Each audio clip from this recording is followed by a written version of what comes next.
Eu vou continuar o nosso culto esta manhã, lendo algumas passagens da palavra de Deus. Certamente há muitas perguntas em torno das ordenanças.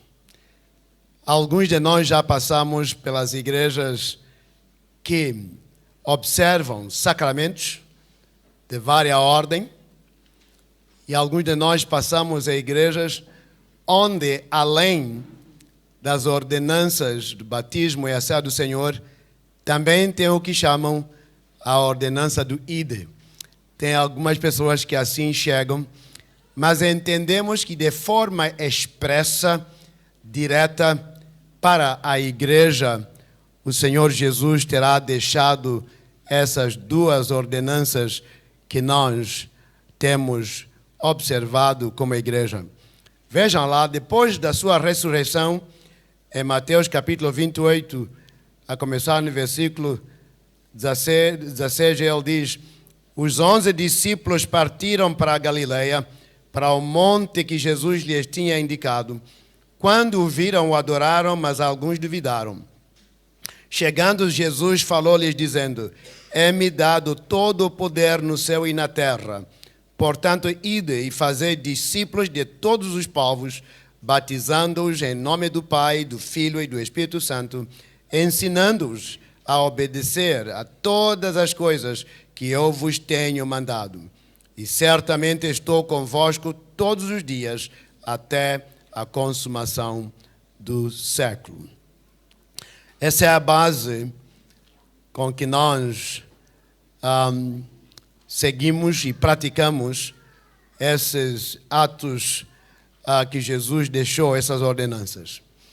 Eu quero ler, e lerei no processo, duas passagens que creio que fazem referência a essas duas ordenanças. Eu não vou entrar na área histórica, que podia dissertar sobre como é que o batismo e a ceia do Senhor foram praticados ao longo da história da igreja. Nós teríamos que estar aqui por mais horas do que precisamos. Mas eu quero me cingir principalmente às declarações da palavra de Deus em torno desses elementos chamadas as ordenanças do Senhor Jesus para a sua igreja. Em Romanos capítulo 6, nós temos essas declarações feitas. Que diremos, pois? Permaneceremos no pecado para que a graça aumente? De modo nenhum, diz Paulo. Nós que estamos mortos para o pecado, como viveremos ainda no pecado? Ou não sabeis que todos quantos fomos batizados em Cristo Jesus, fomos batizados na sua morte? De sorte que fomos sepultados com Ele pelo batismo na morte, para que, como Cristo ressuscitou dentre os mortos para a glória do Pai, assim andemos nós também em novidade de vida. Se fomos plantados com Ele na semelhança da sua morte, também o seremos na da sua ressurreição. Pois sabemos isto, que o nosso velho homem foi com Ele crucificado, para que o corpo do pecado seja desfeito, a fim de que não sirvamos mais ao pecado. Esta é a palavra de Deus, e continua no versículo 7. Porque aquele que está morto está justificado do pecado. Ora, se já morremos com Cristo, cremos que também com Ele viveremos. Pois sabemos que, havendo Cristo ressuscitado dentre os mortos, já não morte, a morte não mais tem domínio sobre nós. Pois quanto a ter morrido, de uma vez morreu para o pecado, mas quanto ao viver, vive para sempre. Amém? Vive para Deus. É muito importante olharmos para a questão das ordenanças. Como eu falei, ao longo da história da igreja, várias formas da aplicação e a prática dessas ordenanças foram se levantando, mas me propus não entrar na história, E sabemos que alguns dos irmãos já devem saber como essas duas ordenanças são praticadas em outras confissões. Mas queremos entender que a Bíblia tem orientação direta sobre isso. Os versículos que nós lemos, a palavra batizar ocorre várias vezes e a ideia que vamos estar a mostrar é que o batismo praticamente ele não é um meio de salvação, mas ele simboliza a morte que nós temos para o pecado e a ressurreição para uma nova vida. E Jesus Cristo fez isso de forma tão clara e objetiva a quando da sua morte, sepultamento e ressurreição, como os irmãos viram aqui simbolizado no batismo esta manhã. Na nossa cultura dizemos que existe o tempo de aconselhamento aos noivos ou aos iniciantes da vida adulta. Há aconselhamento que nós damos. Esta manhã temos este momento de orientar e encorajar os que foram batizados hoje e recordar os que já foram batizados há muitos anos. A mesma palavra serve de lembrete para cada um de nós, que já somos membros da igreja há bastante tempo e somos membros desta amada igreja em particular. Assim abordamos as duas ordenanças que Jesus Cristo deixou para a sua igreja aqui na terra. Elas são indispensáveis para a vida de qualquer cristão. Todo aquele que professa Jesus como seu Senhor e Salvador, ele entra, como nessa fase inicial da sua vida, entra num ato de obediência às ordenanças de Cristo. E esse ato de obediência vai ser seguido de vários outros atos, como ir evangelizar, como sustentar a obra, entre outros efeitos que aqueles que amam a Jesus devem seguir. As ordenanças, ao contrário do que muitos pensam, não são desconectadas, ou seja, uma não funciona sem a outra. Assim também como uma é consequência da outra quando aceitamos a Cristo como Senhor e Salvador da nossa vida. Essas duas ordenanças estão diretamente ligadas. Uma, nós estamos a dizer diante da igreja, diante de Deus, da nossa própria consciência e dos que aqui testemunham, que nós admitimos que aceitamos e assumimos a nossa fé. Nós andávamos desgarrados, longe de Cristo, separados dele, mas agora nós estamos numa nova direção.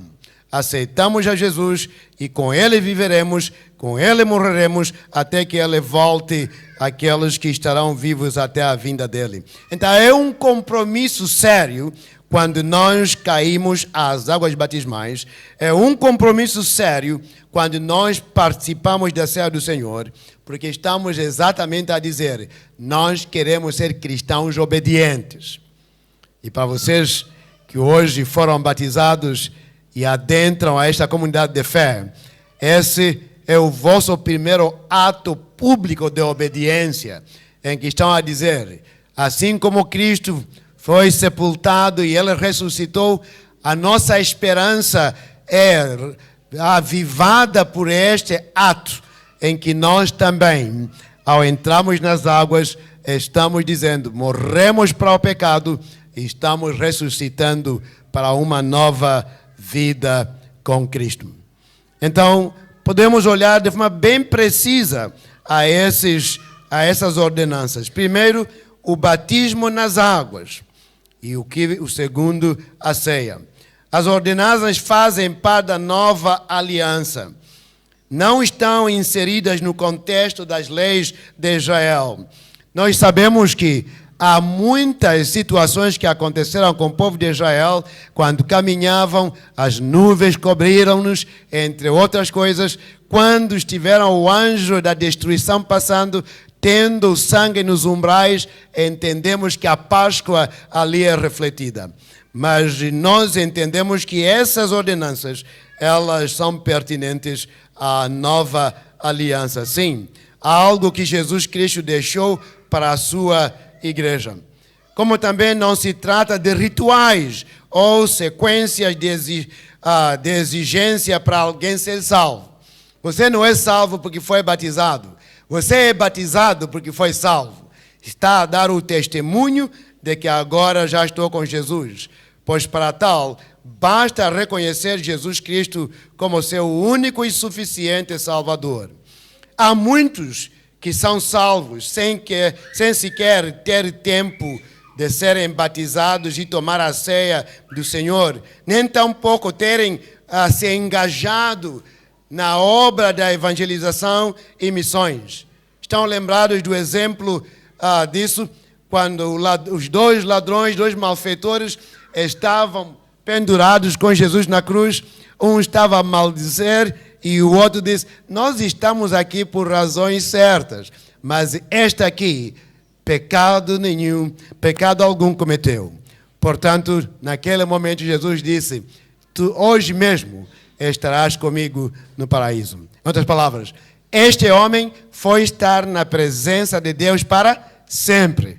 Não precisou de batismo, não precisou de tomar a ceia do Senhor, não precisou de fazer a evangelização, não precisou de dar dízimos e ofertas, mas foi uma profissão de fé que a morte de Jesus na cruz do Calvário foi suficiente para remir os nossos pecados. Porque ela diz: sem derramamento de sangue não há remissão de pecados. Então os teus e os meus pecados são remidos pelo sangue derramado na cruz do Calvário.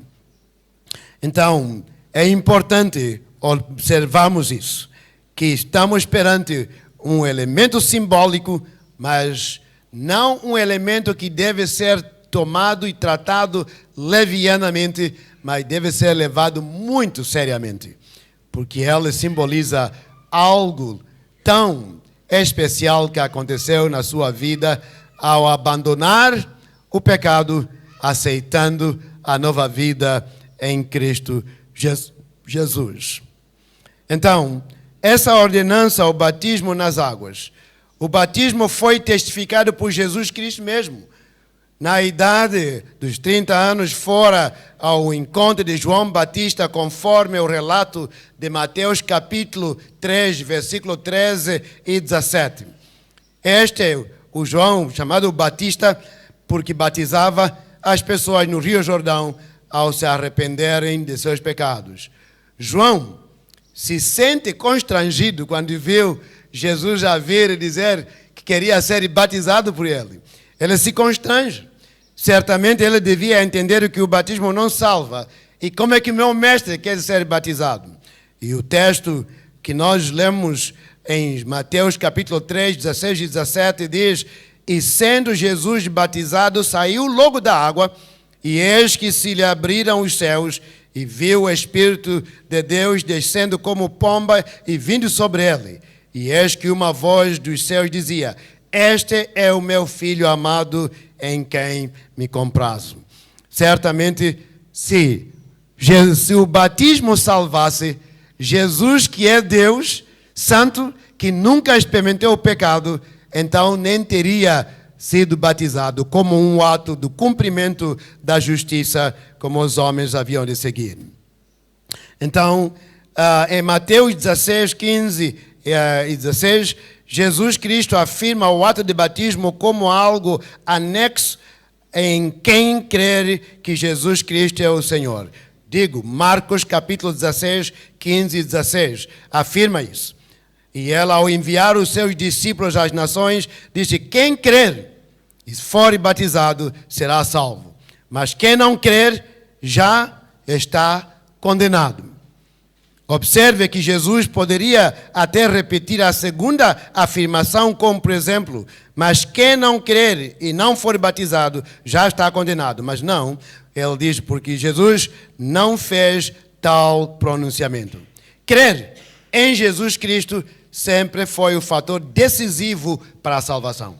Não há nenhum outro elemento que nos traz a salvação, se não crer no ato, na obra de Cristo no Calvário.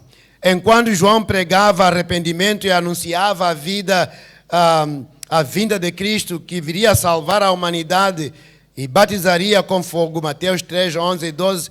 As pessoas criam e logo eram batizadas.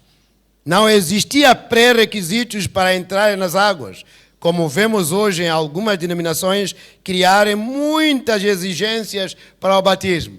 Se você não for como nós, você não pode ser batizado. Se você não falar como nós, você não pode ser batizado. Muitos critérios, muitas exigências, mas a Bíblia transcorre exemplos após exemplos de que o batismo é um ato de obediência que segue imediatamente a profissão pública de fé, como os nossos irmãos o fizeram e foram orientados para o batismo e membresia na igreja.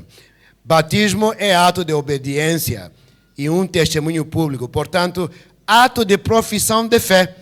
Imaginemos que atrás ou à frente dos púlpitos, nas igrejas existem, por exemplo, esses batistérios. Algumas igrejas têm o batistério aqui do outro lado e alguns vão ao mar ou ao rio.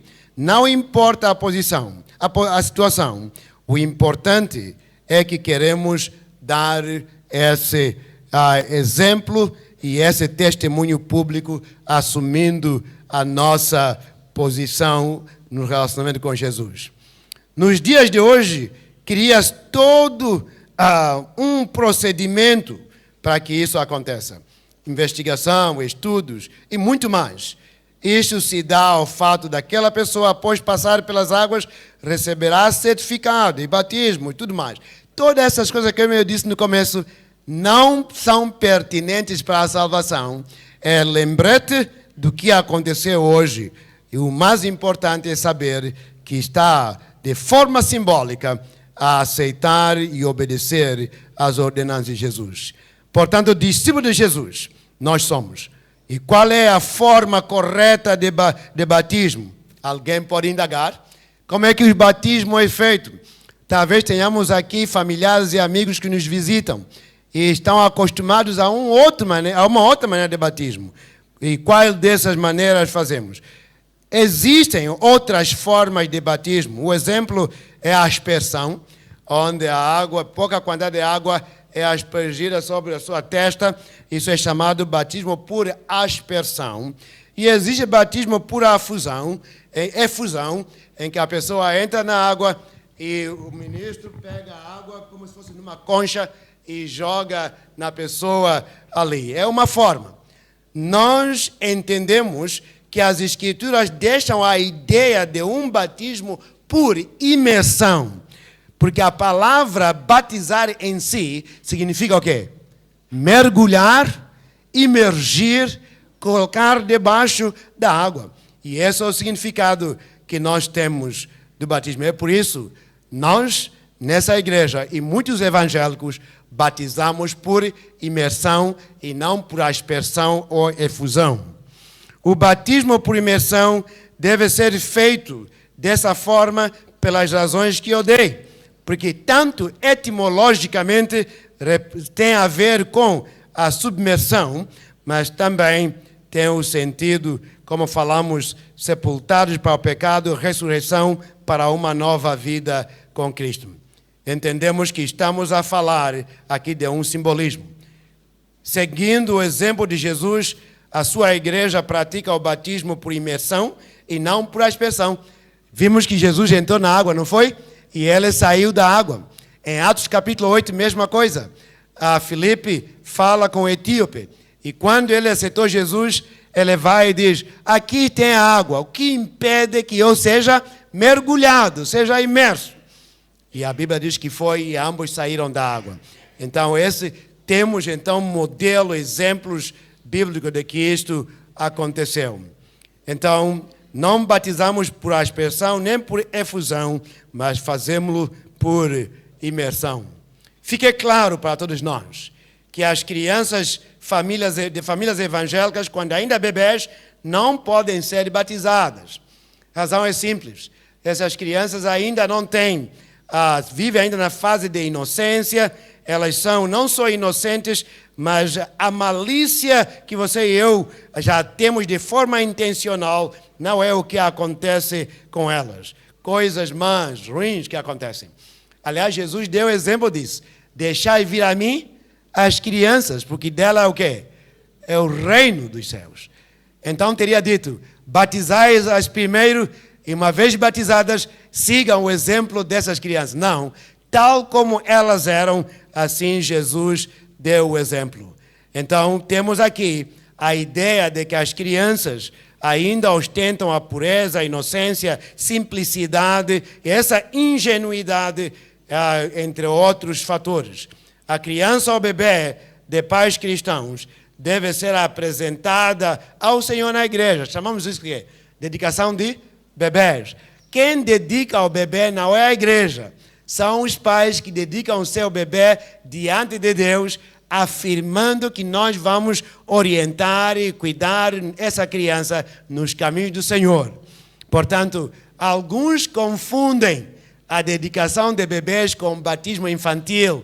Essas duas coisas são diametralmente distintas, diferentes e não podem ser confundidas. Então, num culto propício, nós fazemos a dedicação de bebês. O batismo foi praticado também pela igreja primitiva.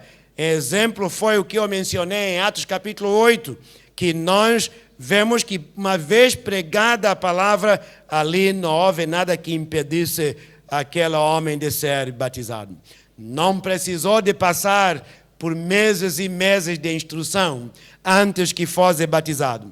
Nós aqui na igreja ainda continuamos a ter um tempo de orientação ao batismo e membresia.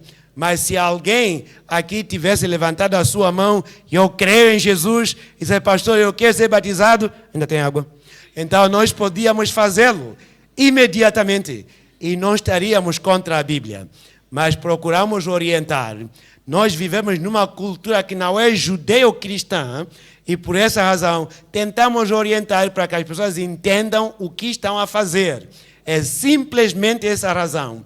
Não é por uma questão do mandato bíblico que tem que passar por 3 eleições, que significa 90 dias, 3 meses. Não é isso que estamos a falar. Mas a tradição da igreja tem feito assim. E às vezes tem que passar por um exame, uma prova pública em uma assembleia, onde se faz pergunta. E as perguntas são todas intelectuais. O que é igreja? A igreja é o povo de Deus que se reúne num lugar determinado depois de regenerar. O que é a Bíblia? A Bíblia é a palavra de Deus. O que é o dízimo? É tudo intelectual. A verdadeira profissão de fé é aquela que a pessoa, confrontada com o Evangelho, ela diz, eu estou mal, estou longe de Deus, do meu Criador. Então ela se arrepende dos seus pecados e, tendo arrependido dos seus pecados, ela então crê, como está descrito em 1 Coríntios capítulo 15, versículo 3 e 4, ele vai dizer, eu creio que Jesus morreu na cruz, ele foi sepultado e ressuscitou ao 3º dia. Esta é a definição do Evangelho. Esta é a essência do Evangelho. E é isso que esses irmãos que foram batizados hoje já admitiram, aceitaram que Jesus Cristo não só admitiram que são pecadores e arrependeram-se, mas professaram que Cristo morreu, foi sepultado e ressuscitou dentre os mortos. E eles o convidaram a entrar em suas vidas para que seja o Senhor e Salvador de suas vidas. Então foi basicamente o que aconteceu. Filipe batizou aquele eunuco, confirmando assim o seu ato público de fé e reconhecimento que o Senhor Jesus era o seu único e suficiente Salvador. Este ato é relatado de forma completa em todo o capítulo 8 de Atos, que vocês podem ler em casa para poderem ver o que ocorreu ali. Agora vejamos que não é só o batismo, o ato que nós temos que obedecer. As 2 ordenanças que nós lemos na Bíblia, a primeira é o batismo que acabei de descrever, e existe, como falei, alguns atos históricos que houve diferenças na maneira como o batismo foi administrado. Em alguns casos, quando alguém estava na cama, quase prestes a morrer, faziam a aspersão, e em alguns casos bebês eram feitos na crença de que talvez a criança pode não sobreviver. Vamos fazer isso o quanto antes. Mas a Bíblia nos ensina totalmente diferente. Por isso devemos desvendar esse mistério e olharmos o que a Bíblia ensina. Agora, em 1 Coríntios capítulo 11, na verdade podíamos começar no capítulo 10, versículo 14. Nós podíamos ver a descrição sobre a ceia do Senhor, ou a Santa Ceia. A Santa Ceia é a segunda ordenança de Jesus Cristo, instituída momentos antes dele entregar a sua vida por amor a nós na cruz do Calvário. Quando nós celebramos a ceia como vistes esta manhã, é o momento que toda a igreja está a pregar como eu estou. Porque nós anunciamos que Jesus Cristo veio, foi crucificado lá na cruz, ele foi sepultado e ao terceiro dia ele ressuscitou. Quais são os elementos que compõem a ceia? Eu falei que se eu fosse entrar na história, podia falar sobre a transubstanciação, consubstanciação, presença mística e memorial. Todas essas coisas aconteceram na história, a ponto de poderem dizer que nesses elementos Jesus Cristo se faz presente. Mas entendemos que apesar de serem simbólicos e um memorial, eles apontam para a verdade central de Cristo que veio, morreu, foi sepultado e ressuscitou. Os elementos da ceia do Senhor são o pão e o vinho, ou mesmo a uva. Então, alguns ouviram vinho. Hã? É vinho mesmo. Eu me lembro dos tempos quando nós tínhamos aqui a casa, as lojas do povo, não tínhamos onde comprar isso. Trazíamos da sua terra, pastor Pratas, mandavam vir o vinho. Mas depois dissemos, nós podemos queimar o açúcar e podemos colocar, é simbólico. E começamos a fazer isso, porque nem podíamos importar o vinho de Portugal e de outros lugares. Então, o sumo de uva, nós temos agora, não temos? Temos o sumo de uva presente aqui. O importante é o simbolismo disto. Mas não pode ser tratado levianamente. É algo que levamos seriamente, porque Paulo, escrevendo aos Coríntios, havia muita desordem aqui na igreja em Corinto, fazendo as coisas que faziam. Uns vinham para mostrar que podiam ter o melhor prato do que os outros e comiam antes dos outros, em vez de lembrar o ato de comunhão com Cristo e uns com os outros, começavam a fazer a exibição de quem pode mais do que o outro. Então, Paulo corrige esse erro a partir do versículo 17, diz, comam em casa, não precisam de vir aqui mostrar quem tem mais, quem tem menos, e nem tampouco perderem a essência da comunhão que devemos celebrar aqui. E no versículo 23 ele diz, pois eu recebi do Senhor o que também vos ensinei. Outras palavras, o que eu vos ensino é de uma fonte fidedigna. 3 graduados sabem que não podiam fazer plágio, não é isso? Se fizessem plágio, não teriam graduado ontem. Então, não deviam fazer isso. Eles deviam tirar na fonte certa. E Jesus é a fonte, porque ele, na noite em que foi traído, o que ele fez? Ele celebrou a ceia do Senhor, exatamente usando o pão e o cálice para simbolizar o que havia de acontecer com a sua vida. Então, o pão simboliza o seu corpo, que foi partido por nós, por amor a nós. O vinho ou a uva simboliza o seu sangue derramado, sangue pelo qual temos a remissão dos nossos pecados. É interessante que ao cearmos, quando Jesus estava a cear com seus discípulos, de acordo com o relato de Lucas, em capítulo 22, versículo 15 e 23, Jesus Cristo, naquela ocasião, informou sobre um dos discípulos que o havia de trair, Judas Iscariotes, bem como trouxe a ordenança de reunirmos para cear sempre que pudermos, em memória dele, até a sua vinda, para buscar e arrebatar a sua igreja comprada e lavada pelo seu sangue. Então, a ceia do Senhor tem esses componentes. Participar da ceia do Senhor é um ato que todo cristão deve praticar. Isso denota a comunhão com Cristo e a sua igreja. Participam dele todos aqueles que são salvos, batizados e estão em comunhão com a igreja. O crente, mesmo pertencendo a uma outra denominação, pode cear na nossa igreja. Nós aceitamos. Existem vários tipos dessas ceias. Existe o tipo chamado a ceia restrita. Apenas aquelas pessoas que são da nossa denominação é que podem tomar a ceia conosco. Se você vem de outra igreja, não. E tem a ultra restrita. A ultra restrita, apenas membros desta congregação local, em plena comunhão com ela, podem tomar a ceia. E existe a aberta no sentido de que todo evangélico que crê na Bíblia que Jesus Cristo morreu, foi sepultado e ressuscitou dentre os mortos, e ele ou ela são salvos, podem sim participar da ceia do Senhor. E é o que nós fazemos aqui em nossa igreja. Assim, citei que as ordenanças ligam-se entre si no começo, pois só participam da ceia e do batismo aqueles que tornaram público o seu ato de fé ao serem batizados nas águas. Então, todo cristão convertido e batizado nas águas pode cear, pode participar da ceia do Senhor. Portanto, eu quero que nós sigamos a Bíblia do que seguir qualquer tipo de tradição que não seja bíblica. E como é que nós devemos participar da ceia do Senhor? Paulo começa a orientar. Na primeira carta de Paulo aos Coríntios que nós lemos, ele começa a colocar desde o versículo 17 como é que devia ser.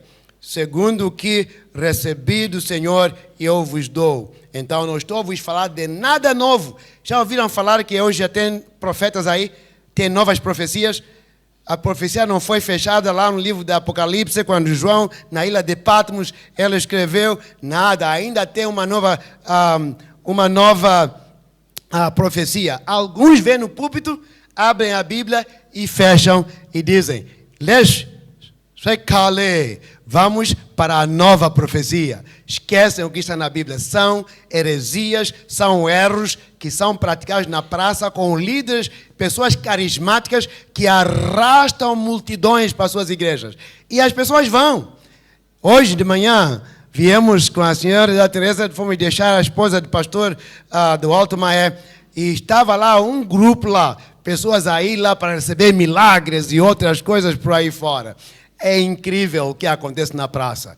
Eu acredito que o maior milagre é a transformação da sua vida, e Deus pode, assim escolhendo, Ele pode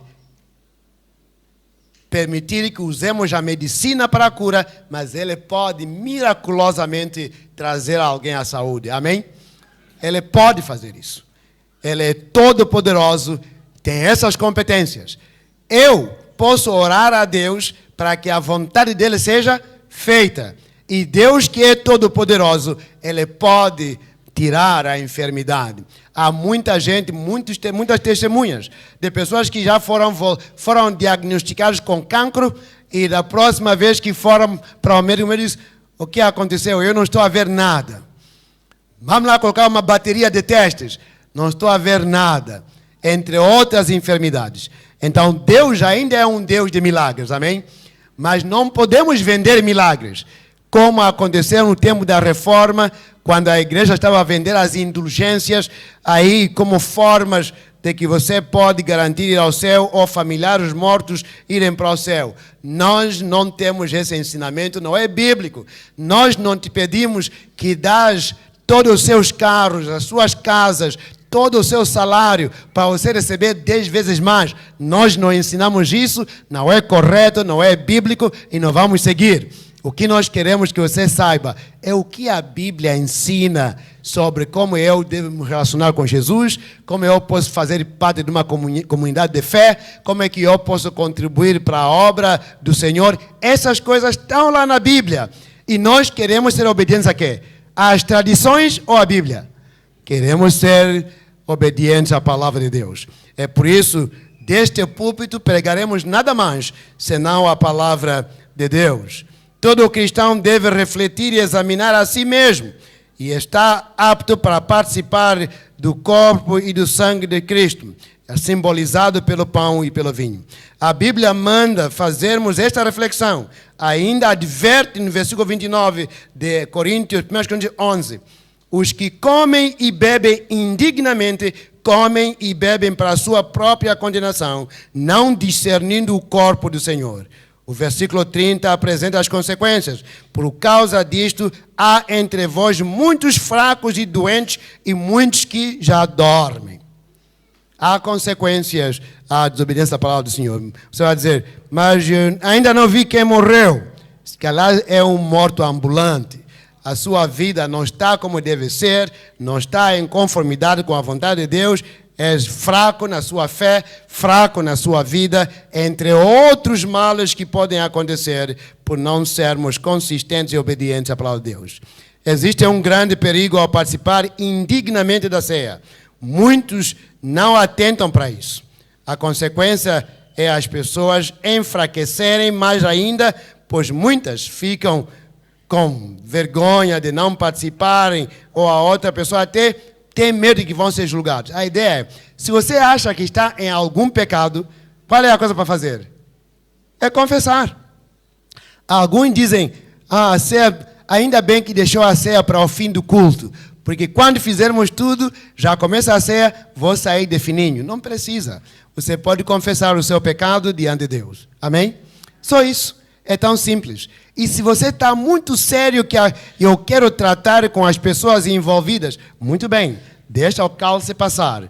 Mas não procure fugir, nem tenha medo de que alguém vai estar te julgando, porque estarás a fazer isso como um ato de obediência. Há de se ter o bom senso e confiança no poder do sangue de Cristo, que Cristo fará e vai transformar nossas vidas. Em 1 João 2,1, a Bíblia nos ensina que Ele é o nosso advogado fiel. Nenhuma condenação ou acusação pode te impedir de participar da ceia. Há uma grande diferença entre em se analisar, escutem bem, há uma grande diferença entre analisar-se, fazer um autoexame, e entre escutar o que o inimigo vai te dizer, que diz assim, você nunca vai ser nada, Deus não te quer ver nem pintado de ouro, porque você cometeu isto, cometeu aquele outro. Essa voz não vem de Deus, essa voz vem do príncipe deste século, porque a voz de Deus vem para te convencer, para você ter convicção, para que você se arrependa do pecado e possa buscar a comunhão com Deus. E certamente uma das coisas que vai acontecer quando seguimos esses mandamentos, a grande comissão está em Mateus capítulo 28. Há o que nós chamamos o grande mandamento, em Mateus capítulo 23, versículo 30 a 40. Nessa passagem de Mateus 22, nós falamos do que dizemos ser o grande mandamento. Amar a Deus, primeiramente, e amar ao próximo, como a si mesmo. Essas três coisas devem acontecer. É por isso, quando você começar a ter ódio pelo seu próximo, examine-se a si mesmo. De onde é que vem essa atitude? Porque a atitude é amar a Deus, amar ao próximo como a si mesmo. A não ser que você se odeie também. Espero que não seja o caso.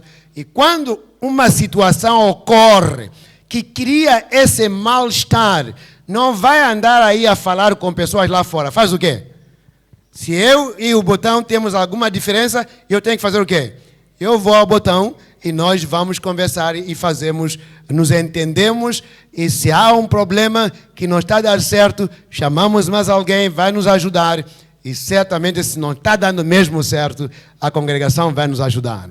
Mas não podemos de forma nenhuma continuar tão agarrados a um pecado a ponto de perdermos a oportunidade de comunhão com Cristo e com a igreja por causa de uma situação que nos aconteceu. E precisamos de praticar esse grande mandamento e continuarmos a anunciar a palavra dele até que ele volte. Então, tendo tempo, veja Mateus 22, 36 a 38 e vais ver como já te fazia isso. Na verdade, em Deuteronômio capítulo 6, era chamado o xamã, por cada palavra que ali é usada, e pessoas deviam lembrar. E eles praticavam isso literalmente. chegavam a colocar nos umbrais, nas testas, faziam várias coisas para praticar esse mandamento. Alguns amarravam uma caixinha no braço e outros ao redor da cabeça, e ainda outros colocavam na testa e outros penduravam num lugar visível. Essa forma de eu fazer, alguns colocavam um desses rolos em um pequeno recipiente chamado mezuzot e o pregavam no umbral da porta da sua casa para que pessoas lembrassem o que está acontecendo. Mas Jesus, ele nos diz aqui perante os fariseus, e os fariseus ouvindo que Jesus lhe emudeceu, os saduceus reuniram-se no mesmo lugar, e um deles, doutor da lei, interrogou para o exame, experimentar, dizendo: Mestre, qual é o grande mandamento da lei? E Jesus disse: amarás ao Senhor teu Deus de todo o teu coração, de toda a tua alma e de todo o teu entendimento. Este é o primeiro e o segundo mandamento. E o segundo semelhante a este é: amarás ao teu próximo como a ti mesmo. Desses dois mandamentos dependem toda a lei e os profetas. Então, nós aceitamos Jesus, em ato de obediência somos batizados e participamos da ceia do Senhor, e nós começamos a anunciar a fé, e nós queremos viver em comunhão não só com Deus, mas com os irmãos, praticando o grande mandamento. Amados, hoje testemunhamos o batismo de alguns irmãos e irmãs que corajosamente decidiram tornar pública a sua fé em Jesus Cristo. Portanto, todos nós sejamos lembrados dessas ordenanças, da sua importância no nosso dia a dia e na nossa conduta como igreja. Assim, comprometemos em denunciar o pecado, anunciando a verdade, até que Jesus volte e nos leve para com Ele vivermos para sempre nos céus. Esta é a palavra de Deus. E esperamos que essas ordenanças sejam a prática da igreja como um ato de obediência. E para vós, que iniciastes hoje pelo batismo e a ceia do Senhor, que possam lembrar que essa prática será para o resto da sua vida, enquanto Deus te der fôlego e fores parte de uma comunidade de fé como esta. E possamos viver assim. Que Deus, o nosso bom Deus, possa assim nos abençoar. Vamos orar. Deus, eu sei que este não foi um sermão tradicional como faria, mas um estudo. Mas a minha oração é que nós entendamos que a Tua palavra tem princípios sobre essas ordenanças e que nós como igreja possamos praticá-las como um ato de obediência. E pedimos que não ensinemos nada mais que não reflita a Tua palavra, que não deixemos as nossas experiências, nossas tradições conduzirem o nosso caminhar como cristãos e como igreja, mas deixemos que a Tua palavra dê as diretrizes, orientações para podermos viver em obediência e sejamos a igreja que o Senhor quer que nós sejamos. Oramos por estes novos, para que o Senhor os fortaleça na fé e que eles não pensem que o batismo é o fim em si, mas é apenas o começo de uma nova etapa da vida deles, de viverem continuamente em obediência a Cristo, anunciando a Cristo ao mundo à sua volta, a começar nos seus próprios lares.